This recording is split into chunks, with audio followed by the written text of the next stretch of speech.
मंडळी, राजकारण क्रूर असतं, त्याची अनेक उदाहरणं आपण गेल्या काही दिवसांमध्ये पाहिली, पण प्रशासन त्याहून अधिक निष्ठुर असतं का हो? हा प्रश्न विचारण्याचं कारण आहे, अजित पवार गेले तेव्हा संपूर्ण राज्य सुन्न झालं, पण तिकडे स्मशानभूमीमध्ये अजित पवार यांची चिता धगधगत असताना इकडे मंत्रालयात मात्र फाईलवर सह्यांचा पाऊस पडत होता. याला काय म्हणावं? दगडाच्या काळजाच्या या लोकांनी राज्यातल्या 75 खासगी शाळांना अल्पसंख्याक दर्जाच्या प्रमाणपत्रांचं वाटप करून टाकले. गेल्या काही वर्षात अचानक अनेक शाळा अल्पसंख्याक कशा काय बनतायत बरं? ही एवढी घाई कशासाठी आहे? महाराष्ट्राला पडलेलं हे कोड आहे. प्रश्न विचारला जातोय की अल्पसंख्याक होणं ही ओळख आहे की नियमातून सुटकेची युक्ती आहे? कारण एकदा शाळेला अल्पसंख्याक दर्जा मिळाला की अनेक सरकारी नियम शिथिल होतात. प्रवेश प्रक्रियेपासून ते शिक्षक भरतीपर्यंत अनेक बाबतीत स्वातंत्र्य मिळतं. आणि सगळ्यात महत्त्वाचं, आरटीच्या तरतुदीतून मार्ग काढता येतो. आरटीचा उद्देश काय होता? हा अधिकार दिला गरीब वंचित पोरांना गुणवत्तापूर्ण शिक्षणाची दारं खुली करणं, 25% राखीव जागांच्या द्वारे त्यांना मुख्य प्रवाहात आणणं.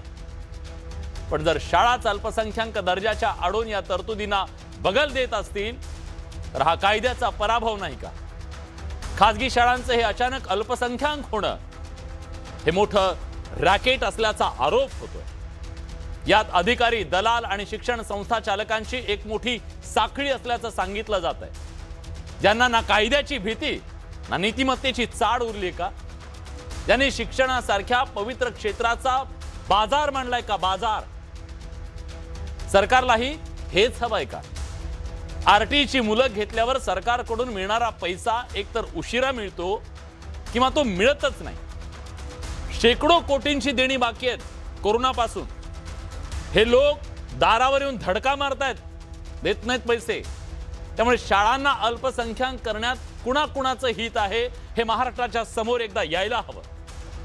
आता तर नवा 1 किलोमीटरचा नियम आणला आरटीच्या विद्यार्थ्यांसाठी. कागदावर तो तर्कसंगत वाटतोय आपल्याला, पण अनेक गावांमध्ये 1 किलोमीटर काय हो, 5-5 किलोमीटर पर्यंत शाळा नाही. डोंगर आहेत, ओढे आहेत, कच्चे रस्ते आहेत. या सगळ्याची नोंद त्या फाईलमध्ये नसते सरकारच्या, पण त्या फाईलमध्ये अंतर असतं, अंतर. आणि हेच अंतर आज या पोरांना शिक्षणापासून वंचित ठेवतंय का? गरिबाच्या लेकरांच्या हातातलं पुस्तक आणि पेन हिरावून घेणं हे फक्त अन्याय नाहीये, भविष्यातल्या पिढीवरचा एक गंभीर गुन्हा आहे. शिक्षण ही दया नाहीये, तो अधिकार आहे.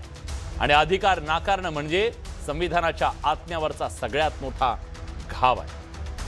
म्हणूनच आज राज्यातल्या अतिशय गंभीर मुद्द्याची गंभीर चर्चा मान्यवरांच्या सोबत आपण करणार आहोत, पण त्यातून काही मूलभूत सवाल उपस्थित करतो, ज्या प्रश्नांची आज आपल्याला चर्चा करायची आहे. बडे मुद्द्याच्या माध्यमातून पहिला सवाल आहे, अल्पसंख्याक शाळांना दर्जा जो दिला जातोय त्यानं गरिबांच्या शिक्षणावर थेट घाला घातला जातोय का? हे सगळं काय रॅकेट आहे, कसं केलं जातंय, तुम्हाला आज उलगडून सांगणार आहे. महाराष्ट्राला आरटीच्या निकषातून बाहेर पडण्याची ही युक्ती आहे का?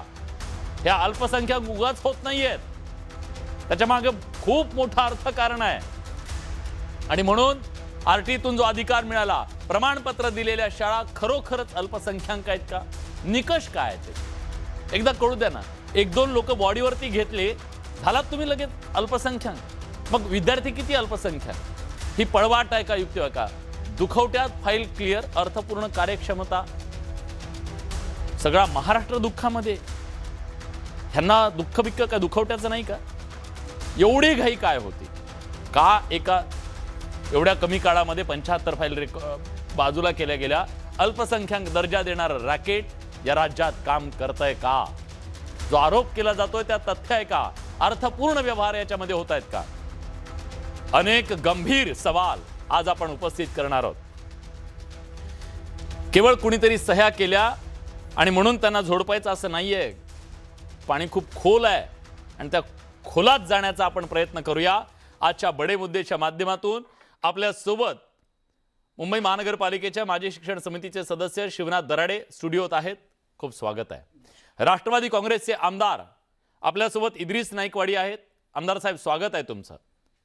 आपल्यासोबत या चर्चेत सहभागी होण्यासाठी वृंदन बावनकर घाटगे या स्वतः संचालिका आहेत, त्या शाळा चालवतात, त्यांच्या अडचणी काय आहेत आज शाळांच्या संदर्भातल्या त्या आपल्याला सांगतील.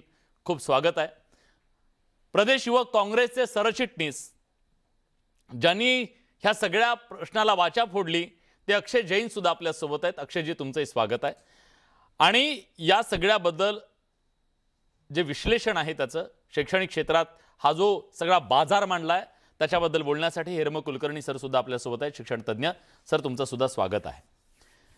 पण चर्चेची सुरुवात मी अक्षय जैन यांच्यापासून करणार आहे. अक्षयजी, तुम्ही जी घटना, जी बाब या महाराष्ट्राच्या समोर आणली, यांचा जो निष्ठुर चेहरा आहे तो समोर आणला, त्याच्याबद्दल सांगा.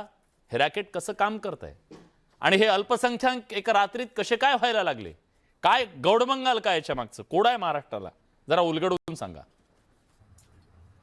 विलासजी, आपलं मनापासून धन्यवाद की आपण हा मुद्दा बडे मुद्द्यामध्ये घेतला आणि त्याच्यावर चर्चा करून आणली. सर्वात महत्त्वाचं, मागच्या 3-4 दिवसापासून संपूर्ण महाराष्ट्राने बघितलेलं आहे की एकंदरीत काय चाललंय आणि कशा पद्धतीने या ज्या काही घटना घडलेल्या आहेत आणि ज्या पद्धतीने यांनी सर्व केलेले कार्यक्रम ते आम्ही बाहेर आणलं. परंतु काल मी मंत्रालयात आणि मंत्रालयात गेला असताना सचिव साहेब जे आहेत, जयवंशी साहेब, ते काल सुट्टीवर होते. सहसचिव साहेब काल सुट्टीवर होते. अवर सचिव एक सुट्टीवर होते. एक मॅडमांना भेटलो. त्यांच्याकडे गेल्यावर मला जे काही प्रश्न आणि आपण जे मुद्दे उपस्थित केलेले आहेत ते मला त्यांच्याकडे जाणून घ्यायचे होते. याच्याबद्दल त्यांची काय भूमिका आहे आणि शासनाची भूमिका काय आहे. माझे काही 7-8 प्रश्न होते जे मी त्यांच्यासमोर घेऊन गेलेलो. तर त्या विशाखा आढाव म्हणून अवर सचिव मॅडम आहेत, त्या मॅडम मला म्हणाल्यात की साहेब, हे माझ्याकडे याचं उत्तर नाही, हा डेस्क माझ्याकडे नाही, याबद्दलची माहिती माझ्याकडे नाही. याच्यातले जे काही अधिकारी आहेत मी त्यांना बोलवते आणि ते तुम्हाला याचे उत्तर देतील आणि फाईल तुमच्या समोर आणतील. तर संबंधित जे 2 अधिकारी आहेत, एक अनुप कुडो म्हणून आणि मुल्ला साहेब म्हणून, हे दोघं जेवण करत होते. मी अर्धा पाऊण तास थांबलो.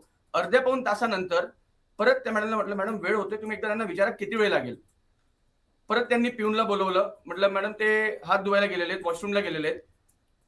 परत अर्धा तास झाला. 1-1.5 तासानंतर आले. ते म्हणे, साहेब की ते दोघं नाहीये, ते दोघं बाहेर गेलेत. ठीक आहे, मुद्द्यावर, थेट मुद्द्यावर या. मुद्दा हा आहे की उत्तर देण्यासाठी कोणी हे नाही. दोघं अधिकारी बाहेर गेलेत आणि विशाखा आढाव ज्या अवर सचिव आहेत त्याही उत्तर द्यायला तयार नव्हत्या. तिघही अधिकाऱ्यांनी मला उत्तर देण्यास टाळाटाळ केली आणि हे निघालं. आता हे कधीपासून सुरू आहे? हे काय सुरू आहे जरा सांगा. हे काय आहे? अल्पसंख्याक कशा काय व्हायला लागल्या सगळ्या शाळा अशा अचानक? हे काय रॅकेट आहे जरा समजून सांगा. तुम्हाला उत्तर मिळालं नाही तो भाग आपण नंतर चर्चेला आणू. ऑडिओ गेला, म्यूट झाला. तुम्ही म्यूट काढा. आपण जे म्हटलं त्याचे बेनिफिट्स बरेच आहेत. कोट्यवधींचं अनुदान या संस्थांना मिळत असतं. त्यांच्या डेव्हलपमेंटसाठी, त्यांच्या नवीन बिल्डिंगसाठी, लॅबोरेटरीज किंवा बाकी वेगवेगळ्या विषयांसाठी यांना अनुदान मिळतं. 25% जो आरटीईचा नियम येतो त्यांना लागू होत नाही. 100% यांच्या पद्धतीने यांना शिक्षक भरती जी असेल ना, टीईटी लागू होत नाही. प्रमोशन्स मध्ये जे आहेत, प्रमोशनमध्ये हे यांच्या फेवरची जी लोक असतील त्यांना घेऊ शकतात. त्याच्यातला आर्थिक व्यवहार जो असतो तो संपूर्ण महाराष्ट्राला माहिती आहे.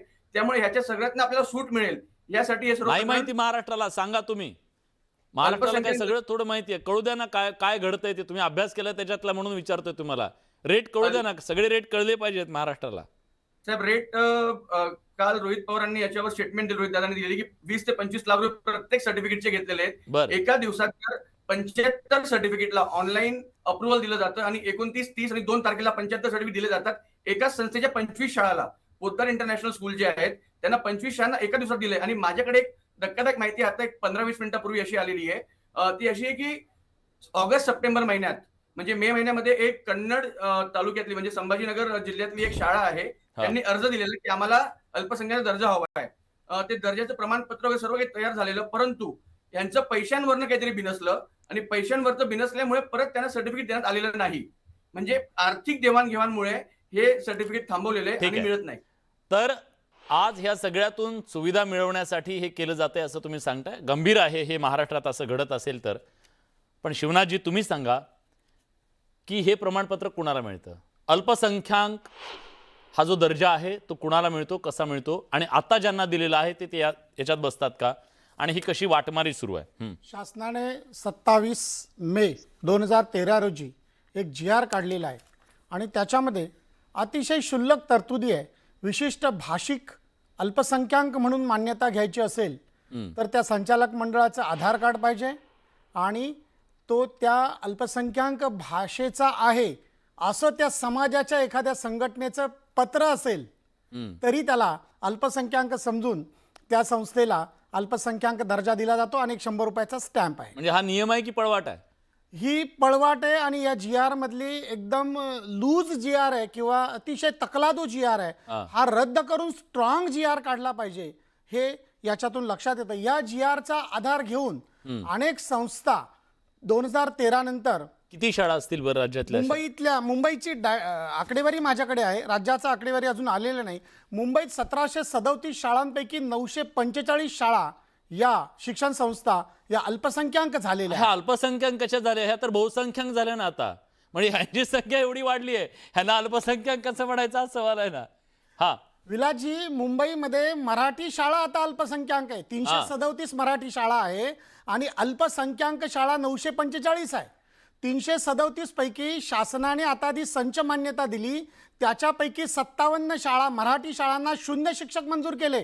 म्हणजे या महिन्यामध्ये आता 57 मराठी शाळा मुंबईत बंद होणार आहे. त्यामुळे मुंबईत अल्पसंख्याक शाळा कोणत्या असतील तर त्या मराठी शाळा आहे आणि ज्यांना अल्पसंख्याक म्हणून मान्यता दिलेली आहे त्या शाळा आता बहुसंख्याक आहे. मराठीच्या नावानं राजकारण करणारे हे ऐकतायत का? या महाराष्ट्रामध्ये काय चाललंय? मराठी शाळांची काय अवस्था आहे सांगतायत? अल्पसंख्याक झाले इथल्या मराठी शाळा असं ते सांगतात. हा बोला. 505 शाळा या भाषिक अल्पसंख्याक आहे. हा आणि याच्यामध्ये धार्मिक अल्पसंख्याक शाळांची उर्वरित संख्या आहे 199, कॅथलिक मुस्लिम 170, जैन 19, पारशी 25, शीख 14 आणि ह्या धार्मिक अल्पसंख्याक असून याच विशिष्ट धर्मियांच्या लोकांनी भाषिक अल्पसंख्याक शाळा म्हणून पण वेगळी मान्यता घेतलेली आहे. म्हणजे दोन्हीकडेही मान्यता घेतलेल्या आहे. आणि दुर्भाग्यपूर्ण सांगायला वाटतं की मागच्या वर्षभरात आता कोणीतरी पदाधिकारी बोलत होते, त्यांनी पाठपुरावा केला असेल. मागच्या वर्षभरात मी 4 पत्र दिली आहे माजी आमदारांची आणि 1 पत्र दिले आजी आमदारांची. माजी आमदारांच्या पत्रावर सांगितलंय बंद करा आणि सगळ्या अल्पसंख्याक संस्थांची तपासणी करा की तिथे खरोखर त्या अल्पसंख्याक समाजाचे 50% विद्यार्थी आहेत का. नसतील तर त्या संस्थेची गरज नाहीये त्या ठीक आहे. मी विचारतो, इद्रिसजी आपल्या सोबत आहेत. इद्रिसजी, आज हे सगळं तुम्हाला इथं बोलवण्याचं कारण तुम्हाला माहिती आहे? हे खातं तुमच्याकडे आहे, तुमच्या पक्षाकडे आहे. अहो, ज्या लोकांना चाड नाही, साधी चाड नाही, अजितदादांची चिता तिकडे जळत असताना हे लोक त्याच्यावर सह्या करू शकतात, हे इतके निष्ठुर लोक आहेत. काय केलं या लोकांचं तुम्ही सांगा महाराष्ट्राला? कोण आहेत ही लोक? कोण सांभाळतं या लोकांना? आपल्याला एक मुद्दा मला जाणीवपूर्वक सांगतो की ही जी चर्चा चालली आहे यातलं काही सत्य आहे आणि अर्ध सत्य आहे. कसं सांगा? एक आहे की निकष जे ठरवले गेलेले आहेत अल्पसंख्याक संस्था किंवा शाळा म्हणून मान्यता देताना जे निकष ठरवलेत केवळ त्यात संचालक मंडळात ती माणसं आहेत काही एवढं बघितले गेले. हे खरं नाहीये आणि हे बरोबरही नाहीये. त्या शाळेत 50% पेक्षा जास्त ते अल्पसंख्याक भाषिक विद्यार्थी वाचून दाखव ना, खोडा त्यांचा मुद्दा काय असेल त्या पात्र आहेत असं माझं वैयक्तिक मत आहे. हो, नाही मी बोलतोय ना की 50% पेक्षा जास्त विद्यार्थी अल्पसंख्याक असले पाहिजे हा निकष त्यात असला पाहिजे होता. तो निकष त्यात नाही आहे. आणि मग आमच्याकडे बऱ्याचशा तक्रारी येत होत्या. मी अल्पसंख्याक कल्याण समितीचा सदस्य आहे. आमच्या बैठकीत सुद्धा अशा अनेक तक्रारी आल्यानंतर आम्ही सर्व सदस्य मी होतो. अल्पसंख्याक शाळा बहुसंख्याक होत आहेत तरी तुम्हाला वाटत नाही ह्याच्यामध्ये काही गौड बंगाल? ऐका ना तुम्ही ऐकणारच नसाल तर बोला. की त्या आमच्या आलेल्या तक्रारींच्या स्वरूपाने आम्ही चर्चा केली आणि त्यात असं ठरलं की ज्यांचे अर्ज पेंडिंग आहेत त्या पेंडिंग अर्जांची तुम्ही स्क्रुटनी करा. ती योग्य असतील, ते निकषात बसत असतील तर आता देऊन टाका. कारण 4-5 वर्ष झाली अनेकांनी अर्ज ठेवून वेटिंगला बसलेले आहेत. त्यामुळे कदाचित त्यांचं नुकसान होत असतं. आणि म्हणून मग आम्ही थोडंसं अजितदादा जिवंत असताना सुद्धा 1-2 वेळा आम्ही त्यांच्याकडे हात लावल्यानंतर त्यांच्याकडेच ते खातं आलं कोकटे साहेबांच्या नंतर. त्यामुळे कदाचित त्यांना सूचना दिली असतील आणि त्या सूचनेनुसार कदाचित त्यांनी ते काम केलं असेल. पण मी जे ऐकतोय की पोद्दार सारख्या एका शाळेनं त्याच्या एवढ्या शाळा सगळ्या अल्पसंख्याकमध्ये जर त्यांनी घेतल्या असतील तर हे चुकीचं आहे. कारण पोद्दार ही संस्था शाळा ही कमर्शियल आहे, पैसे घेऊन शिकवणारी आहे. आपण अशा संस्थांना द्यावं जिथून फी घेतली जात नाही, गोरगरिबांच्या मुलांना शिक्षण दिलं जातं, ही सुद्धा त्यात असली पाहिजे. की कुठलीही फी न आकारता शिक्षण ज्ञानदानाचं काम मोफतमध्ये केलं जात आहे आणि तिथं 50% पोद्दार पेक्षा जास्त शिक्षण विद्यार्थी संस्था अशीच आहे का? अल्पसंख्याकांचे असले पाहिजेत. हा निकष त्यात असला पाहिजे. नक्कीच आहे की पोद्दार शाळा जिथं जिथं आहे हा तिथं तिथं बघा तुम्ही की तिथं भरमसाठ फी घेतली जाते. आम्हाला हा, मग त्यांच्याशी माझं तेच काय म्हणणं आहे घेणं ना देणं सर. नाही की त्यांची हम्म. फी घेतात का घेतात, हम्म. तो त्यांचा कमर्स वेगळा. त्यामुळे त्यांना अशा निकषात बसवून देणं हे चुकीचं आहे, नक्कीच चुकीचं आहे. आणि आम्ही सुद्धा निश्चितपणाने येत्या अधिवेशनात या संबंधी आवाज उठवणार आहोत की चुकीचं काहीतरी गैरफायदा घेऊन या महाराष्ट्रात कुणीतरी एखाद्या समाजावर अन्याय करावा. आणि दुसरी गोष्ट अशी आहे ठीक आहे. की हे बोललं जाते जे सारखं तुमच्या सकट की ऐका तुम्ही की हे कसले अल्पसंख्याक, हे काय ते काय, असं नाही आहे. अल्पसंख्याकांना घटनेने एक विशेष भारी तरतूद, विशेष सवलत दिलेली आहे. पण सर हे त्या 15 सवलतीचा कार्यक्रम आहे अल्पसंख्याकांसाठी. सवलतीचा जर कोणी दुरुपयोग नाही, करत असेल, पळवाट म्हणून त्याचा नक्की. वापर करत असेल, तर हे गंभीर नाहीये का? त्या वाटा बंद नक्कीच केल्या नाही आहे. पाहिजेत का? विलासजी, नक्कीच आहे. म्हणून हे सगळं थांबवून आता निकष बदलण्याची वेळ आलेली आहे. आणि मग त्यांचं काय आणि ते केलं हो? निकष ज्यांनी बदलायसाठी आम्ही ज्यांनी निश्चितपणाने ज्यांनी त्या शासन सह्या केल्या अजित दुखवट्याच्या काळामध्ये, हे ज्यांनी काम केलं त्यांचं काय केलं सर, तुम्ही सांगा. मी माहिती घेतली तर त्यांचं म्हणणं असं आहे की आम्ही 27 तारखेला बदली झाली. ऐका ना, त्यांचं म्हणणं असं आहे की आम्ही 27 तारखेला ते क्लिअर केलं होतं. दुर्दैव म्हणजे 28 तारखेला अजितदादांची घटना घडली, असं त्यांचं म्हणणं आहे. आणि अजून प्रत्यक्षात ती कागद बघण्यासाठी तिथं उपलब्ध झालेलं नाहीये. उपलब्ध झाल्यानंतर मी कागद बघून घे की नक्की कोणत्या तारखेला हे केलेलं आहे आणि यांच्या म्हणण्यात तथ्य आहे का नाही. छान हे कारभार बघून चाललाय घेईन. सर सगळा. आता काय माझ्याकडे ते तारखा आहेत, संबंध- कधी दिलेत, कधी ते- दिलेत ना, कुठल्या तारखेला इश्यू झालेत, रविवार सोडून सगळ्या तारखांना झालेत. ठीक आहे, मला अगदी बघा आपण एक मी आमदार महोदय समोर बोलत होते आणि त्यांनी जे सांगितलं अर्ध सत्य आहे हे अर्ध सत्य नाही, हे 100% सत्य आहे. 27 मे 2013चा GR माझ्या हातात आहे. अल्पसंख्याक, धार्मिक अल्पसंख्याक आणि भाषिक अल्पसंख्याक म्हणून मान्यता कशी मिळते या दोन्हीची अटी फक्त 3 ओळीमध्ये दिलेल्या आहे. त्या संबंधित समाजाचे तुम्ही असल्याचं प्रमाणपत्र पाहिजे, तुमचं आधार कार्ड पाहिजे आणि 100 रुपयाच्या स्टॅम्प पेपरवर तुम्ही लिहून दिलं पाहिजे. धार्मिक अल्पसंख्याकालाही तशीच अट ठीक आहे, आहे. भाषिक अल्पसंख्याकांना तशीच अट आहे. त्यामुळे माझं बोलणं अर्धसत्य नाही, 100% सत्य आहे. आणि म्हणून 27 मे 2013चा GR बदलला पाहिजे, निकष कडक केले पाहिजे. ठीक आहे. गरज नसताना अल्पसंख्याक संस्थांचा दर्जा दिला नाही गेला पाहिजे. ठीक आहे. अतिशय महत्वाचा मुद्दा तुम्ही मांडलाय. हेरंब सर माझ्या सोबत आहेत. वृंदन मॅडमकडे मी नंतर जाणार आहे, पण हेरंब सर, हे काय आहे? या महाराष्ट्रातल्या सामान्य, गरीब, वंचित घटकातल्या मुलांना मुख्य प्रवाहात आणण्यासाठी RT सारखं एक अधिकार दिला गेला.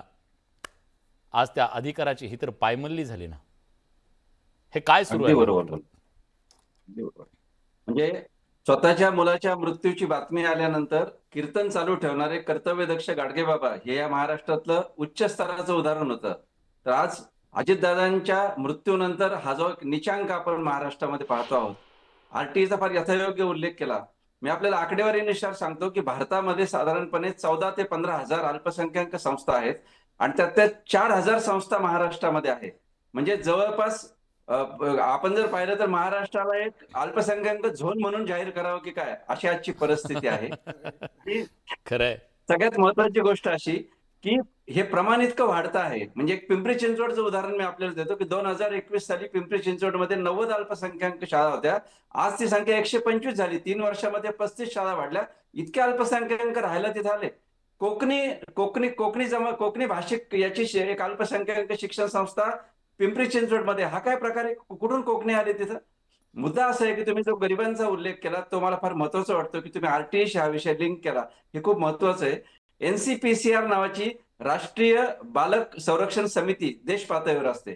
तिने 2021-22 साली संपूर्ण देशातल्या अल्पसंख्याक संस्थांचा अभ्यास केला. मी अत्यंत जबाबदारीने सांगतो की अल्पसंख्याकातल्या गरिबांसाठी या संस्था उघडल्यात असं सांगितलं जातं. मी जबाबदारीने सांगतो की 8.64 विद्यार्थी फक्त आर्थिक आणि सामाजिक गरीब घरातले या संस्थांमध्ये शिकतात. हा केंद्र सरकारच्या बाल संरक्षण आयोगाचा रिपोर्ट आहे. दुसरा मुद्दा तुम्ही फार महत्वाचा उपस्थित केला की यात अल्पसंख्याक विद्यार्थी किती आहेत. ती समिती असा रिपोर्ट असं म्हणते की फक्त 62% विद्यार्थी आज अल्पसंख्याक नसलेले नॉन मायनॉरिटी विद्यार्थी या शाळांमध्ये शिकतात. ज्या जैन संस्था आहेत त्याच्यामध्ये 81% विद्यार्थी हे नॉन जैन आहेत. ज्या शीख संस्था आहेत त्याच्यामध्ये 74% नॉन शीख आहेत आणि ज्या ख्रिश्चन संस्था आहेत त्याच्यामध्ये 75% विद्यार्थी हे नॉन ख्रिश्चन आहे, कुणासाठी आपण हे चालवतोय? आणि एकीकडे अल्पसंख्याकांच्या शिक्षणाची काय परिस्थिती आहे? आज इथं इद्रिस भाई आहेत. आज मला सांगा की स्वच्छ आयोगाने जे अल्पसंख्याकांचं चित्र आज भारतासमोर मांडलं, आज 25% पेक्षा जास्त ड्रॉपआउट रेट आहे. मागच्या वर्षीच्या आकड्यावर सांगतो की उच्च शिक्षणामध्ये जाण्याचं मुस्लिम विद्यार्थ्यांचं प्रमाण 1% कमी झालंय. ही विसंगती समजून कशी घ्यायची? खरंय. म्हणजे एकीकडे अल्पसंख्याक संस्था वाढतायत, शाळा वाढतायत, भाषिक शिक्षण अल्पसंख्याक घसरतंय, संस्था वाढतायत, ड्रॉपआउट होतंय. आणि दुसरीकडे मात्र ड्रॉपआउट रेट वाढतं. हे कसं समजावून घ्यायचं? आणि म्हणून मला असं वाटतं की अल्पसंख्याक संस्थांचं अल्पसंख्याक ठरवण्यालाच आपण चॅलेंज केलं पाहिजे. या सवलती ज्या आहेत, तुम्हाला आरटीईची मुलं का नको? तुम्ही काय पाकिस्तान मधले आहात की तुम्ही कुठले आहात? म्हणजे तुम्ही भारताबाहेरचे आहात की तुम्हाला आरटीईचे नियम लावायचे नाही, तुमच्या शिक्षकांना टीईटी लावायचे नाही? हा काय प्रकार आहे? तुमचे शिक्षक तुम्हाला दर्जेदार नको आहेत? आरक्षणासारखा विषय. आज आरक्षण बाबासाहेब आंबेडकरांनी जे आरक्षण आहे देशाला दिलं, ते आरक्षणाचा निकष तुम्ही लावायचा नाही. तुम्हाला पाहिजे तसे शिक्षक तुम्ही भरू शकता. आज संपूर्ण इतर शिक्षण संस्थांच्या हे बंद आहेत पूर्णपणे. म्हणजे शिक्षकांच्या एका वाक्यात सांगायचं तर तुम्ही काय जावई आहेत का, असंच तुम्हाला म्हणायचं? म्हणजे हे काय जावई आहेत का? बरोबर, असंच आहे ना त्याचा हे एवढ्या सगळ्या सुविधा यांना द्यायला हे कोण लागून गेले? कोण लागून गेलेत हे सगळे लोक? व्यवस्थेच्या वरच्या आहेत का? हा माझा प्रश्न आहे. ठीक आहे, पण सगळ्या शाळांना एका तराजूत आपल्याला तोलता येणार नाही. काही शाळा अतिशय प्रामाणिकपणे लोकांच्या मदतीवर गरीब विद्यार्थ्यांना शिक्षण देण्याचं काम करतायत. त्यांच्या पाठीशी उभं राहणं सुद्धा सरकारची, माध्यम, आमच्या सगळ्यांची जबाबदारी आहे. सगळ्यांना विलन नाही करता येणार, तेवढा विवेक आमचा नक्की आहे. म्हणूनच आज इथं खास आपण वृंदन मॅडमला बोलवलेलं आहे, ज्या गरीब विद्यार्थ्यांसाठी शाळा चालवतात. तुम्हाला माहिती आहे हे सगळी का स्पर्धा सुरू झाली आहे? कारण सरकारकडे कोट्यवधी रुपयांचं देणं बाकी आहे आरटीईच्या विद्यार्थ्यांचं. ते येत नाही सरकारकडून, म्हणून काही संस्था अतिशय अडचणीत आहेत आणि त्या संस्था पाय खोरून मारायला आल्या तरी त्यांना पैसे मिळत नाहीयेत. काय तुमची अडचण आहे? का असं अचानक अल्पसंख्याक होण्याचे डोहाळे लागलेत? विलासजी, धन्यवाद. तुम्ही हा मुद्दा आज इथं उपस्थित केला आणि आम्हा सगळ्यांना इथं बोलवलंय. तुम्हाला माहिती आहे मी गेली 8 ते 10 वर्ष या प्रकरणावर विचार मांडते आहे. मी प्रयत्न करते. आपल्याला 2 मुद्दे लक्षात घ्यायला पाहिजे. सगळ्यात आधी आरटी 25% मोफत प्रवेश ह्या शिक्षणाचा अधिकार, ह्या कायद्यातच काही त्रुटी आहेत. त्या तरतुदी अत्यंत चुकीच्या आहेत. पूर्वी होतं 5 किलोमीटरच्या आत शाळा, मग 3 किलोमीटर, आता 1 किलोमीटरच्या आत शाळा असायला पाहिजे. मुळातच काय लक्षात येतंय की सामान्यांना चांगल्या शाळांमध्ये शिकण्याची संधी मिळावी ह्यासाठी आपण हे केलं होतं आणि हे खूपच स्तुत्य उपक्रम होता सरकारचा हा. पण ह्याच्या 2 गोष्टी झाल्या. आता सरकारवर महाराष्ट्राच्या शाळांना 2400 कोटी रुपये महाराष्ट्र शासन देणं लागतं. किती किती परत सांगा? 2400 कोटी रुपये. बर. आणि हे त्यांच्याकडे आता नाहीयेत असं त्यांचं म्हणणं आहे. म्हणून मग सरकार पळवाट काढतीये का की 1 किलोमीटरच्या आत हा नियम करायचा, म्हणजे कमी मुलं त्या शाळेपर्यंत पोहोचतील, असंख्य शाळांमध्ये आरटीईचे प्रवेशच होणार नाहीत. नंबर 1. नंबर 2, शाळांना अल्पसंख्याकाचा दर्जा द्यायचा. आता आपण सगळे शाळांना दोष देतो आहोत, चुकीचंच आहे हे. आणि आपल्याला उघड उघड दिसतंय की आरटीईचे प्रवेश नको म्हणून ही पळवाट. आपल्या मनासारखे ज्या अनुदानित शाळा आहेत तिथे मनासारखी शिक्षक भरती करता यावी म्हणून ही पळवाट. पण ही पळवाट का करावी लागते, ह्याच्यात अशी का तरतूद आहे? आपल्या राज्यघटनेमध्ये जे कलम 30 आहे त्याच्याप्रमाणे भाषिक आणि धार्मिक असे 2 अल्पसंख्याक हे आहेत. पण आपल्याला हेही माहिती आहे की जेव्हा एखादा कायदा असतो आणि त्यानंतर दुसरा कायदा येतो, आणि समजा आता राईट टू इन्फॉर्मेशन ऍक्ट आला, बरोबर, 2005 साली. तर पूर्वी जे काही गोष्टी अशा होत्या की ज्या लोकांना विचारता येत नव्हत्या, प्रश्न मांडता येत नव्हते, किंवा ती इन्फॉर्मेशन प्रायव्हसी म्हणून पब्लिश केली जात नव्हती, ते सगळं झालं ना. प्रत्येकाला तो आय लागू झाला ना. एक्झॅक्टली, बरोबर. माझा तो मुद्दा आहे की मग ते जर झालं तर मग आता इथे जेव्हा शाळांच्या बाबतीत हे येत आहे, आरटीई 2012 साली आला, तेव्हा हे बदलायला पाहिजे ना. आणि तुम्ही कशाच्या भरोशावर अल्पसंख्याक करता? फक्त मॅनेजमेंट असं करते म्हणून. मी तुम्हाला सांगते, जेव्हा आम्हाला शाळा गेली 7 वर्ष आमचे आरटीचे पैसे येत नाही, सगळ्या शाळांचे हेच हाल आहेत. हा. तुम्हाला माहिती आहे आपली शाळा अत्यंत छोटी आहे आणि खूपच कमी फी मध्ये आपण ती शाळा चालवतो हो. आणि ती नॉट फॉर प्रॉफिट अशी शाळा आहे. कोणीही संस्थेचे सदस्य या शाळेतनं एकही रुपया आजपर्यंत घेतलेला नाहीयेत किंवा घेणार नाही. परंतु जेव्हा आपल्याला अडचण असते, आपल्याकडे पैसे नसतात, तेव्हा आम्हाला लोकांनी हा सल्ला दिला की तुम्ही शाळा अल्पसंख्याक करा. पण मुळातच हा कायदा चांगला आहे, हा गरिबांसाठी आहे. म्हणून आम्ही ठरवलं की आम्ही कधीही आमची शाळा अल्पसंख्याक करणार नाही. मला खूप सोपं आहे हो. माझे अगदी दुसऱ्या बरोबर आहे. मी 4-5 माझा मित्र माझा वेळ मैत्रिणी- वेळ संपला माझा वेळ संपलाय म्हणून शेवटची कमेंट. इद्रिसजी, तुम्ही या सगळ्याला काही बंद घालणार आहात? महत्वाचा हे विषय जे बोलायचा. दुकान काही लोकांनी उघडलेलं असेल ते दुकान बंद करणार आहात की नाही आहेत? नक्कीच यासाठी आमचा प्रामाणिक प्रयत्न असेल की अल्पसंख्याक साठी म्हणून जे काही नक्की मिळणाऱ्या सवलती आहेत, ज्या सुविधा आहेत, त्या त्यांनाच मिळाव्यात. पण इतरांनी का त्याचा मिळाल्या पाहिजेत? गैरफायदा हा पण एक मुद्दा आहे ना हो त्याच्यातला. का तुम्हाला शिक्षक चांगले नको आहेत का? सरांनी आता मुद्दा मांडला. मला तर दुर्दैवानं सांगावं लागेल, तुमच्यासकट सर्वांना मुस्लिम तुष्टीकरणाची कुठं लागून झाली का काय? कारण तुम्हाला सांगतो, घटनेने आम्हाला 30व्या कलमात ही तरतूद दिलेली आहे, आम्हाला हा अधिकार दिलेला आहे. मग आलं काय- लक्षात? मग मग तुम्हाला काय ते सांगतो, अल्पसंख्याक मुलांना चांगले घटना शिक्षक तर नकोत मानणारच का? नाही आहेत का मग? चांगले नाही, शिक्षक चांगले नकोत का? टीईटी नक्कीच चांगले चांगले पास शिक्षक झालेले असतात. शिक्षक नकोत का तुम्हाला? अहो, माझ्याकडे शिक्षण संस्था चालतात, येऊन बघा शिक्षक कसे आहेत, काय आहेत, आणि मग बोला. उगाच आपलं जनरल भुई म्हणून साप म्हणून भुई तुटू नका. सगळेच एखाद्या दुसऱ्याने चूक केली असेल, एखादं दुसरं काहीतरी राजीनामा केलं असेल, म्हणून काय सगळ्यांना तुम्ही ह्या मापात मोजणार अजिबात आहात का? नाही. सगळ्यांना ह्या नजरेने बघणार आहात का? अजिबात नाही. मी आधीच सांगितलं सगळे तसे नाहीयेत, पण जे करताय, ज्यांनी दुकान मांडलंय त्यांच्याबद्दल बोलतोय आपण. आता मगाचपासून ऐकतोय, उगाच आपलं बोगस काहीतरी बोलतायत की लाखो रुपयाचं अनुदान मिळतंय. कशाचं अनुदान मिळतं? अल्पसंख्याक शाळा आहे म्हणून अनुदान काही मिळत नाही. पहिला मिळत होतं वर्षाला 2 लाख रुपये, 5 वर्ष देत होते बेसिक सुविधासाठी म्हणून. मग मला सांगा, पण ऐका, अल्पसंख्याक ते होण्यासाठी एवढा 15 वर्ष पैशांचा झाली. भाव काय आहे त्याच्यात नेमकं एवढं? काय सोनं लागलंय अल्पसंख्याक व्हायची एवढी स्पर्धा का लागली आहे? आणि आता सध्याला अल्पसंख्याक केवळ फक्त योजना मॅनेजमेंट कागदावर गरीब आहेत मुलांना का अल्पसंख्याक. प्रवेश द्यायचा नाही? तुम्ही बाकी सगळं सोडा. आरटीईचा नियम का लागू होणार नाही प्रायव्हेट शाळांना, ज्यांचं मॅनेजमेंट अल्पसंख्याक असेल, ते जैन असेल, मुस्लिम असेल, आणि- ख्रिश्चन विभागाचं काही coordinationच असेल? नाहीये. मुळात हा गैरसमज बाहेरच्या बाहेर चाललेला आहे.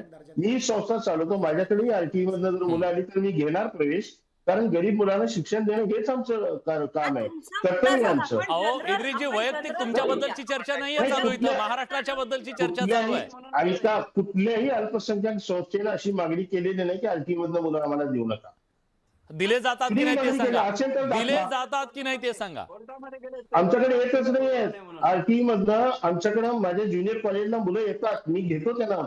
अरे मी त्यांना येतात म्हणजे प्रवेश देतो. अधिकार आहे तो. आरटी अधिकार आहे संस्था गेल्या साहेब. मग हो, तुम्ही गल्लत करून अल्पसंख्याकांच्या बाबतीत तुम्ही गैरसमज का निर्माण मांडायचा आहे. करताय? अल्पसंख्याक म्हणून अहो तिथं दुकान उघडलं गेले ना, त्याला आक्षेप आहे. अरे, आता तुम्ही एक सांगा की अल्पसंख्याक म्हणून दुकान उघडलं गेले म्हणतात, एखाद्या दुसऱ्या कुणीतरी आपलं लांगूचरण करून काहीतरी उसावर केली असेल म्हणून सगळे अल्पसंख्याक बाद काय? सगळे अल्पसंख्याक अहो इद्रिस साहेब 4 दिवसामध्ये अहो तुमच्या पक्षाचे नेते असताना जर हे सगळं झालेलं आहे त्यांच्याबद्दल तुम्हाला नक्कीच. चीड पण येत नाही. ते 75 शाळा कशा काय झाल्या? नक्कीच मी सांगू नक्कीच यादी येत्या त्याच्याबद्दलची. येत्या अधिवेशनात तुम्ही याबद्दलचं आमचं आक्रमक काय आहे, आम्ही आक्रमक कसे आहोत हे दिसाल तुम्हाला. ह्या विषयावर तुम्ही बाहेर ते बोलणार नाहीये, कारण ऑलरेडी आम्ही विधान भवनात त्या तयारी केलेल्या आहेत. आलं का लक्षात? ठीक आहे. अगदी शेवटची कमेंट. प्रशासकीय लोकबोल काय आणि ह्याला कसं? हां. प्रशासकीय अगदी थोडक्यात. स्तरावर अल्पसंख्याक विभागाकडे अशी कोणतीही यंत्रणा नाही की ज्यांनी 50% प्रवेश दिले की नाही प्रत्यक्षात हे तपासलं जात नाही, आणि तपासून आजपर्यंत कुठल्याही संस्थेवर कारवाई झालेली नाही. मागच्या वर्षी 11वी प्रवेशाचा जो घोळ घातला गेला तो याच मंडळीने घातला गेला. त्यांना शिक्षण विभागाने सांगितलं होतं की पहिल्या 2 राऊंडमध्ये तुमच्या 50% विद्यार्थ्यांना ॲडमिशन द्या, आणि 2 राऊंडमध्ये ॲडमिशन नाही झाले तर तो कोटा सरेंडर करा, बाकीच्या विद्यार्थ्यांना आपण ॲडमिशन देऊ. त्यांनी सांगितलं सबसेल नाही आणि हा घोळ 4 महिने चालला. 4 महिने महाराष्ट्रातले विद्यार्थी 15 मेला रिझल्ट लागल्यानंतर ऑक्टोबरमध्ये 11वीचे ॲडमिशन झाले आणि यांनी 4 महिने मुलांचं शिक्षणाचं नुकसान या ठिकाणी झालं. आणि हे सगळे अशा जर पद्धतीने मायनॉरिटीचा लाभ घेणार असेल आणि विद्यार्थ्यांना, गरीब विद्यार्थ्यांना जर वेठीस धरणार असेल तर आपण या 27 मे 2013च्या जी अगदी बरोबर आहे. केला पाहिजे. गरीब खरं तर मायनॉरिटी म्हणजे त्यांच्याबद्दल एक सहानुभूती असते, पण आज त्या सहानुभूतीतून निर्माण झालेल्या शाळांना इथल्या गरिबांच्या बद्दल जर सहानुभूती नसेल, त्यांना जर बाजूला खड्यासारखं काढलं जाणार असेल तर त्याच्याबद्दल विचार करणं गरजेचं आहे. हे सुविधा द्यायला हवी की नाही, ह्या इतक्या ज्या नियमांमधल्या सवलती आहेत त्या द्यायला हव्यात की नाही आहेत, विचार करेल सरकार अशी आशा करूया. पण आज या चर्चेमध्ये आपण सगळेजण आलात, आपली भूमिका मांडली, त्याबद्दल मी सगळ्यांचे आभार मानतो. प्रेक्षकांचं काय मत आहे? जेव्हा आपण हा प्रश्न विचारला की आरटी अल्पसंख्याक दर्जा जो दिला गेलेला आहे तो आरटीच्या म्हणजे गरिबांच्या शिक्षणावरती एक प्रकारचा घाला आहे का?